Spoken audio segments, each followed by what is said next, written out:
Hello students, कैसे हैं आप लोग। उम्मीद करता हूं आप लोग खैरियत से होंगे और आपकी स्टडी बहुत अच्छी चल रही होगी।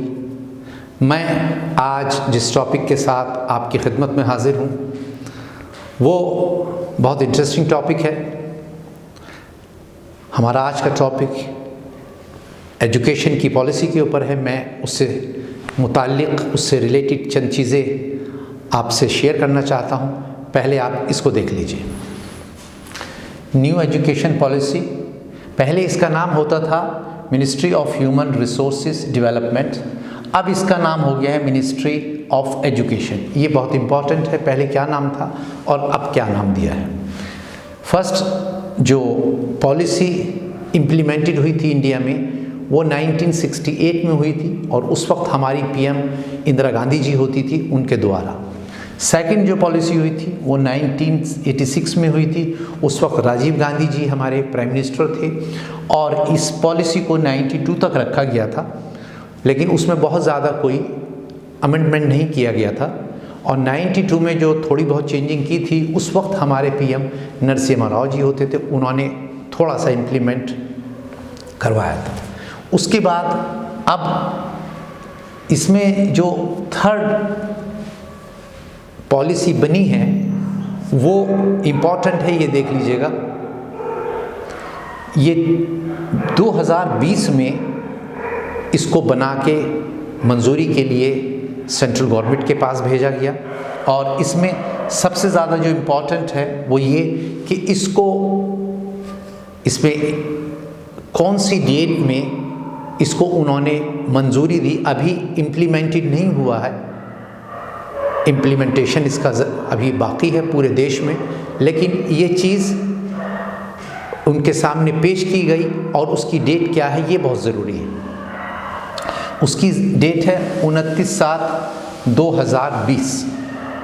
इस डेट में कैबिनेट ने इसको मंजूरी दी थी, क्योंकि ये सब चीज़ें उनके सामने पेश की गई। ये प्रपोज़ल उनको बहुत अच्छा लगा तो उन्होंने इसको ओके कर दिया और उनका जो अनुमान है वो ये है कि इसको 2022 या 2023 में लागू की जाएगी पूरे हिंदुस्तान में। दूसरा उसमें एक चीज़ ये भी खोली गई है कि हिंदुस्तान का अगर रूरल एरिया की बात करते हैं तो उसमें ना कोई गांव बचेगा, ना कोई छोटा टाउन बचेगा, ना कोई छोटा सिटी बचेगा। सब जगह इसका बेनिफिट होना है, सब जगह ये पहुंचेगा और इससे जाहिर सी बात है थोड़ी सी चेंजिंग आएगी। थोड़ी सी क्या, बल्कि यूँ कहना चाहिए कि अगर ये पॉलिसी पहले लेकर आ जाती गवर्नमेंट, उसको उस वक्त इम्प्लीमेंटेड कर दिया जाता तो उससे बहुत बेनिफिट होता। लेकिन चलिए, देर आए दुरुस्त आए। इसमें ये जो पॉलिसी है ये 86 की जो पॉलिसी है उसी के जगह इसको रखा गया है और इसमें इन्होंने नई पॉलिसी में एक बात ये भी बहुत अच्छी पेश की है कि 2030 तक 100% इसको बेनिफिट इसका सब लोगों को पहुंचना चाहिए। देश के हर इंसान को इसका बेनिफिट पहुंचना चाहिए, ये इनकी पॉलिसी है। तो ये बहुत खूबसूरत पॉलिसी है। दूसरे पहलू पे निगाह डालते हैं। ये GER जो है, ग्रॉस इनरोलमेंट रेशो, ये इसमें ये पेश किया है कि लगभग 2 करोड़ स्टूडेंट्स को मेन स्ट्रीम से, मेन एजुकेशन से जोड़ा जाएगा और 2009 की जो शिक्षा थी उसी के तहत इसको रखा गया है। और इसमें ये इन्होंने एक चीज़ पेश की है कि 3 साल से 18 साल की उम्र के बच्चों को कानूनी हक है अपनी एजुकेशन पूरी करने का। हालांकि पहले भी ये था, 2009 का जिक्र किया है यहाँ पर, तो उस वक्त भी ये कानून था कि 3 साल से 18 साल का बच्चा तालीम कानूनी एतबार से अपनी हासिल कर सकता है।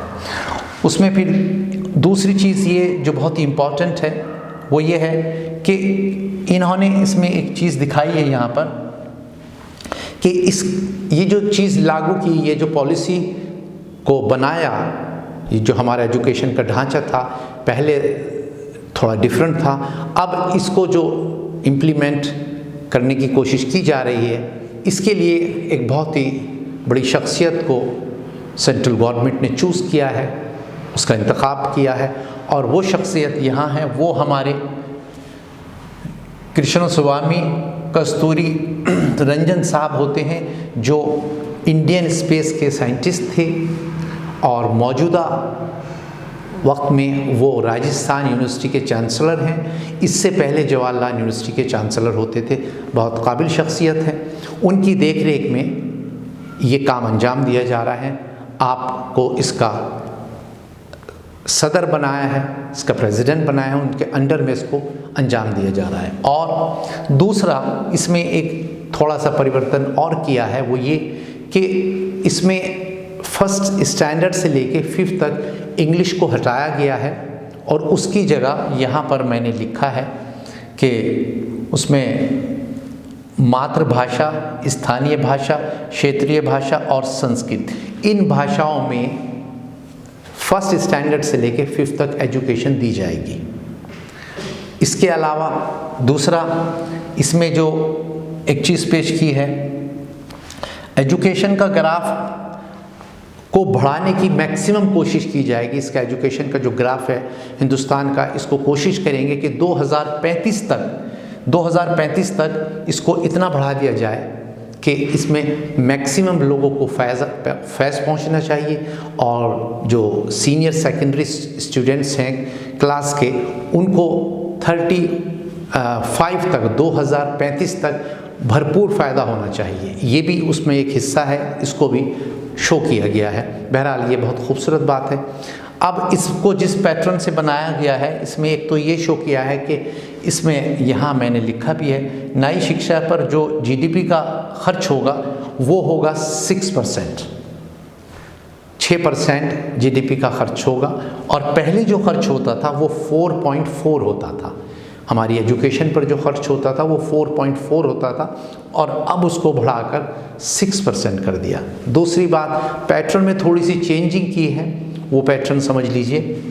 यहाँ पर ये क्या है, उससे पहले मैं एक चीज़ और ये बता दूं कि उसमें एक काम और बहुत अच्छा हुआ है, जिसको सब लोग अप्रिशिएट कर रहे हैं। मुझे फ़ोन भी करते हैं लोग, बताते हैं सर ये तो बहुत ही खूबसूरत सोच है। अब 6 के बाद मैंने यहाँ लिखा भी है कि from 6 vocational course will begin. अब 6 के बाद टेक्निकल कोर्स भी इसमें रख दिए गए हैं, जैसे प्लम्बर का, वेल्डर का, कारपेंटर का, इस तरह के प्रोफेशंस की ट्रेनिंग बाकायदा स्कूल में दी जाएगी, और उसके लिए 1 महीने में तकरीबन विदाउट बैग वहाँ जाना पड़ेगा। और उसके लिए इसमें 2-3 फ़ायदे मुझे दिखाई दिए। एक तो ये कि एम्प्लॉयमेंट बढ़ेगा, जो पूरे हिंदुस्तान में ये लागू किया जाएगा, ये पॉलिसी लागू की जाएगी, तो इसमें जाहिर सी बात है उन लोगों की ज़रूरत पड़ेगी, वो पढ़े लिखे तो होंगे ही, चाहे हम उसके लिए वेल्डर रखें या कारपेंटर रखें। एक तो उन लोगों को रोज़गार मिलेगा, प्लस जो बच्चे हमारे ये जो पैटर्न है ये यूरोप और अमेरिका में तो बहुत वक्त से है, वहाँ पर स्कूलों में इस तरह की ट्रेनिंग दी जाती है, और इन प्रोफेशन को वहाँ कोई छोटा नहीं समझता, इन्फीरियर नहीं समझता। तो यहाँ पर भी इसको अब इसमें शामिल कर दिया गया है। तो मैं ये समझता हूँ ये बहुत खूबसूरत आइडिया है। इसमें कभी कभी ऐसा होता है कि जो बच्चे 10th से पहले एजुकेशन नहीं कंप्लीट कर पाते, लेकिन अगर उनको 6 से ये ट्रेनिंग दी जा रही है, वो वेल्डर बनना चाहते हैं या कारपेंटर या कुछ भी, या प्लम्बर, तो अब उनके पास एक तरीके का तजर्बा होगा, और वहाँ जो लोग सिखाएंगे उनकी स्किल्स डेवलप हो जाएगी, और एज ए टीचर जो लोग वहाँ होंगे, जाहिर सी बात है वो उसके एक्सपर्ट्स होंगी, उनकी एक्सपर्टीज़ उसके अंदर होगी। वेल्डर होगा तो, प्लम्बर होगा तो इस तरीके से ये जो चीज़ लाई गई है इसमें लागू करने के लिए सोच रहे हैं।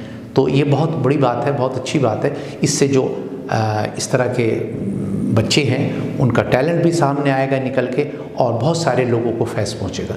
तो ये चंद चीज़ें थी जो मैं आपके साथ शेयर करना चाहता था।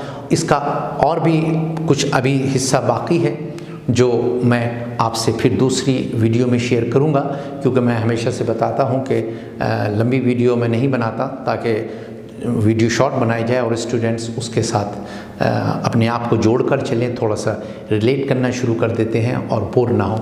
अब इसका आखिरी समझ लीजिए, फिर हम आपको फिर आगे की बात बताएंगे कि ये जो न्यू पैटर्न है इन्होंने इसको इस तरीके से ऑर्गेनाइज़ किया है 5+3+3+4।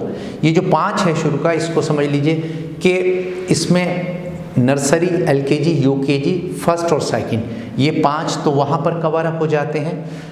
ये 3, थर्ड, फोर्थ, फिफ्थ, उसके बाद ये थर्ड, 6, 7, 8 और फिर ये 4, 9th, 10th, 11th, 12th, इस तरीके से इसको इन्होंने डिवाइड किया है। लेकिन सबसे अच्छी बात यह है कि 6 के बाद ये वोकेशनल ट्रेनिंग शुरू हो जाएगी। इसमें न सिर्फ एक बच्चों को, बहुत से बच्चों को फ़ायदा होगा। तो मैं इसका जो और पोर्शन बचा है इसको मैं नेक्स्ट वीडियो में आपके साथ शेयर करूंगा। और आप इसमें जो पॉइंट्स लिखे हैं, ख़ास तौर से जो डेट्स मैंने इसमें मेंशन की है, वो डेट पूछ ली जाती है एग्ज़ाम में किसी न किसी शक्ल में, आप उसको ज़रूर नोट कर लीजिए।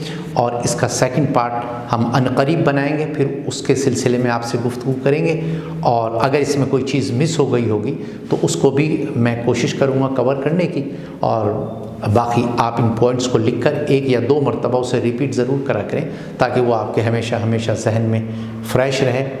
और आपको अगर कभी कोई कन्फ्यूजन तो आप उसे दोबारा से चेक कर सकते हैं। तो बस आज इतना ही, कल फिर दूसरी वीडियो में मुलाकात होगी। जब तक के लिए इजाज़त दीजिए। बहुत बहुत शुक्रिया। Thank you very much.